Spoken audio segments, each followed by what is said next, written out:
Hey, what's up guys? Braden Ursel reporting with Castanet News, and I'm here to run you through some of the Okanagan's top stories from the past week. We've got some interesting things to go over, including the increase in wildfire activity throughout the valley, the return of Crankworks to Vernon's Silver Star Mountain Resort, and finally, a story about a Kelowna man and how he conquered Okanagan Lake by swimming in an effort to raise money for mental health.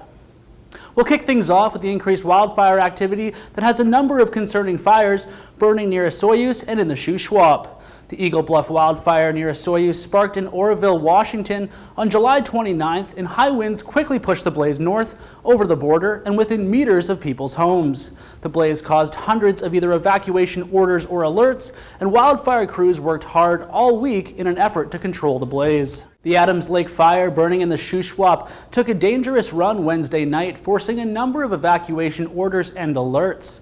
Burning since July 12th, the fire burned aggressively along the mountainside all the way down to the shoreline. Despite a projection earlier in the day that the blaze presented no imminent concern for the structures in the area, the fire burned quickly towards a number of structures and cabins.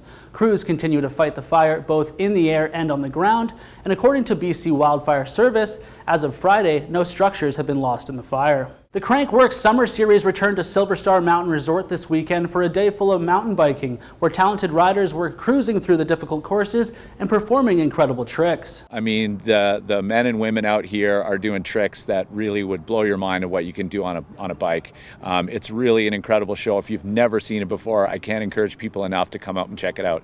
It's really, really like something you've never seen before if you haven't seen it. It's an incredible show. Just came from the World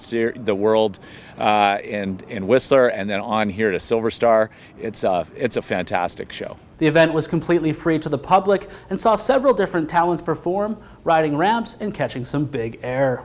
A Kelowna ultra-endurance athlete did the unthinkable this week, swimming the length of Okanagan Lake all the way from Vernon to Penticton, a distance of 106 kilometers. The previous failures are kind of hard to forget, you know, all the physical scars, emotional scars of being in this lake and getting beaten down, but coming back out here voluntarily, and then also just having my crew out here and all them volunteering their time and effort, and it's just them inspiring me, motivating me along the way, makes me want to just leave it all out there for them. Peltier refused to quit after experiencing hallucinations on day 2, creating a buzz of support within the community that saw a number of people come out and either boat, kayak, paddleboard, or swim alongside him.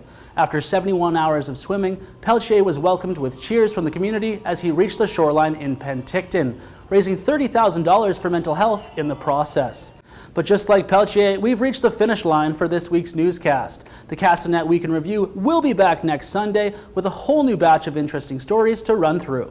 For Castanet News, my name is Braden Ursel. It's been a pleasure having you along for the ride, and we'll see you again next week.